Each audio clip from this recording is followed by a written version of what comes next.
I think, again, this is a tremendous opportunity for our guys. Looking at Cincinnati, obviously we played them. It was a long time ago, but since I've been here, there's been one other game besides Cincinnati that really joined this league. I said we got outmanned, and they whipped us, and that was one, along with UConn last year. And they physically just whipped us. And granted, it was, we were coming off a tough loss against SMU, and they were coming off a tough loss at home against Temple. We caught them at probably the best time for them, but they really, really took it to us. So I have a lot of respect for them, their team. Mick, I think he does a great job. A lot is at stake for both of us. I think we're both, right there riding on the cusp. But I do think they are a top 25 team. I think they're an NCAA tournament team. I don't care what the numbers say. I base that on the eye test and being in this business. They have no weaknesses. They have good guard play. They have very physical bigs. They're very athletic. They're long. They defend. I really, really, really like their team. Even though that game was a little while ago, does a loss like that, like the physicality that you're talking about, being outmanned, does that linger? Does that leave a taste in your mouth?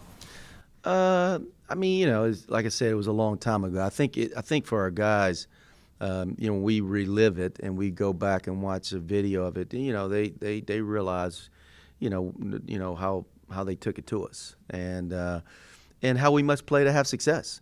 I mean, we really have got to, have a little stand your ground a little bit, and he come at me, I go at him, type of attitude. It's, in order for us to win in here tomorrow, it's going to take that kind of effort and mindset, because that's the way they play, and we got to have the ability to match it. You like the way a different dynamic with Pat Bird out there, yeah. And Shaq seems to be, renewed, going to the rack a little bit more. You think you like the dynamic of your team going into this matchup as opposed to last time? Yeah, I do. I think Pat at the time was still trying to figure that all out, how to best use him, and because we know Pat's ability, but when you have like I said this before, you have a team that was together, and you're trying to add this new part. It's hard to just slide it right in right away, and it's kind of worked itself in.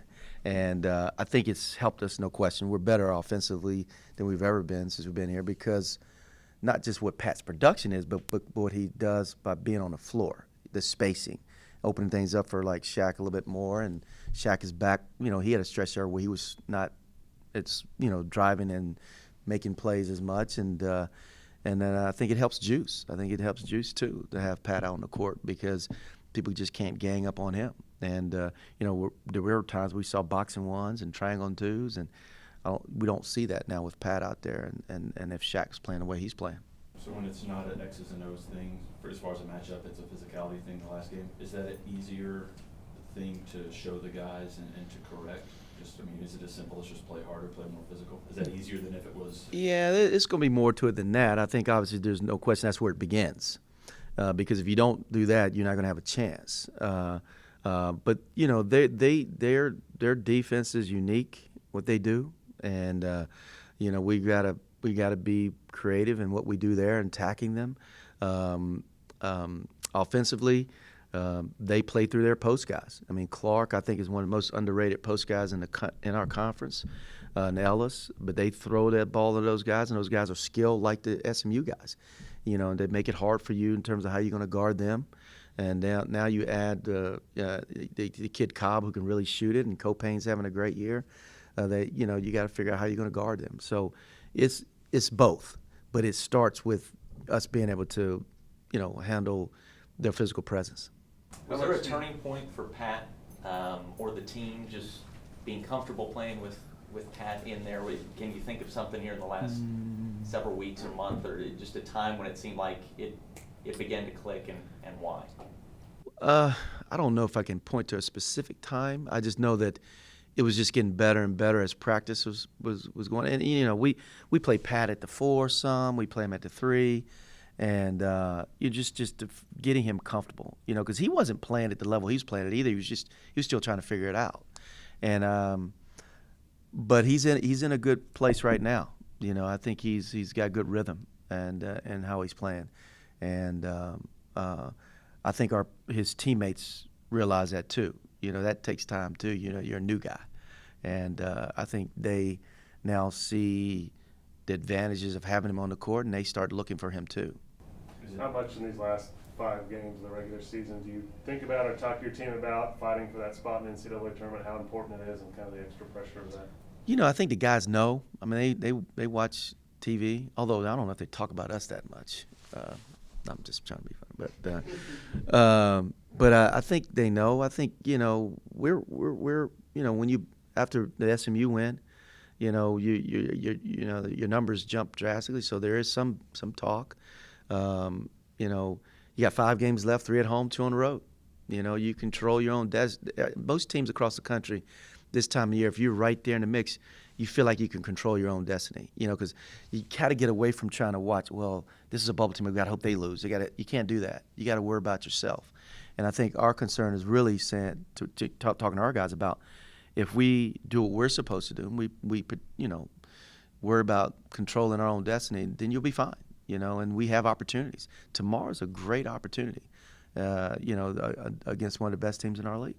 I think it's the conference, regular season title being 2 games out with 5 Yeah. games. So you still have, if you win those 5, you still got a shot because you're playing at Temple. Absolutely, because you're going to play Temple and you're going to play Cincinnati. And that's what I mean about our schedule. And I said this, I guess, a week ago, and John's not here, but they talked about he called it a gauntlet, I guess. And I looked at it as embracing the opportunities. And if you want to play in a tournament, you're going to play those teams, and we do have a chance to play those teams and play our way in because of who we matched up against. Do you sit and scratch your head sometimes trying to figure out a way to get the guys to start games quicker and not fall behind the 8 ball so early? Well, we actually, believe it or not, since we started Brandon, we've been better at that. Brandon has really given us, help us get off to good starts. In the UConn game, we were up 15-14 with 10 to go in the half. It just, when Pat got his second foul, and this is something I probably looked at, and I said to myself after the game, I probably should have put him back in. And that's on me. I let him set, and then there became a separation there. They ended up being up 13 at the half, but that's something I got to reevaluate, me personally as a coach, because I'm one of those guys as a conservative. When a guy gets a second foul, but there may be times I got to say, well, maybe he can play with a second foul. But we were up 15-14 with 10 to go in the half. So we've done a much better job of that and getting off to better starts since I think Brandon's been in the starting lineup. Is that tough to do? Change your mindset on how you like to coach? Because you said you were a conservative coach, and you might need to try to change that. Is that a difficult thing to do mid-game to realize? Yeah, it's always good. I'm been a couch coach now. After the game, say, oh, I probably should have, could have. But yeah, I think we're always as coaches, good coaches. Well, I'm not saying I'm a good coach, but you want to evaluate yourself and try to look at things you could do better. And I think you got to know your team. Like, I got to know that Pat Burke's not going to do something silly and get his 3rd foul. I got to feel comfortable and trust that. And because I have done that before, but normally my philosophy is when a guy gets a second foul, I don't, particularly if he's a guy like a Pat or a Shaq, and Shaq got 2 fouls too, I let him sit. Obviously, this game tomorrow against Cincinnati is huge. Almost a must-win when it comes to regular season title, and a lot of on the line as far as the NCAA tournament as well, right? A lot on the line tomorrow. Yeah, it is, but I don't want our guys look at it as a do or die because we do have a conference tournament too. So I think when there's games left on your schedule, you still have opportunities. I don't want it to be one of those situations where I go in the locker room and the guys think the season's over and we lose. 1 loss turns into 2 losses or 3 losses. You can't look at it like that. But it's an important game. Any game in February is important, as they all are, but particularly down the stretch. And nothing more than that. I don't want our guys to look at it nothing more than that. You take anything from the fact that SMU beat you, I think, by double digits, and then you came back and beat them, and Houston beat you pretty good, and you came back and beat them. You've done it a couple times against quality competition, even if the first game, got out of hand. Yeah. I just think we're capable. There's no question. I think we're capable. I felt that after Cincinnati, and we weren't right, and they were really good. And we prepare our guys every game with the thought that we can win a game, every game. So I don't think we go into any game, feeling that we don't have a chance. And, based on those games, like SMU's first time, second time, we were we were going to prepare our guys to go win. Same thing with Houston, So we make adjustments and we play better, hopefully. And that in those two cases we did. So hopefully that's the case tomorrow. I mean, that's the plan. And I do think we'll play better than we did at Cincinnati. And whether or not that's good enough, that we'll toss it up and see how that happens. Coach, I want to ask you a question about Shea and Kim. I mean, I've seen Shea out a couple high school games, just looking at these. Just talk about kind of how their process is going through their first year under you, and just how you feel they developed as coaches. Yeah, well, Shea can go recruiting. Shea's done a great job, and I didn't know Shea till I got here, but he's been terrific, and he's a good basketball coach too. He does a great job with our guys. But the one thing I've known about Shea is I don't go anywhere without people don't know who Shea is. I mean, I'm talking about anywhere in this state. I mean, he is well known and well liked, and that was a good move on my part in keeping him on our staff. And I think he's got a bright future in this business. He's really good. And then Kimmy, obviously, I coached, and I think he's the one thing I would describe Kimmy. And a lot of guys struggle with this when you play in the NBA. Shea did too, but Kimmy just leaving the NBA, they struggle with the little things you have to do in this business in terms of, I shouldn't say it, but there's no task too big or too small for Kimmy, and he's like as soon as we land, he's the first guy off that bus, and he's helping the guys get the bags, and because of what his role is on the staff, and I think he's because of that I think he's gonna be special too, and. But the value of Kimmy, he's so smart. He understands the game. He knows how we play, and so he's been a good advocate for our guys, particularly Pat. I mean, Pat was one of the guys when I talked to him about playing the 4 spot. Pat ain't never played post, and he kind of looked at me cross-eyed. I did the same thing with Kimmy, so he's been a great guy for Kimmy to talk to about how was that adjustment, how did you do it, because they're virtually the same height, size, and I think it's really helped Pat with his progression too. Could you tell Kim was a coach when you? Yeah, no question.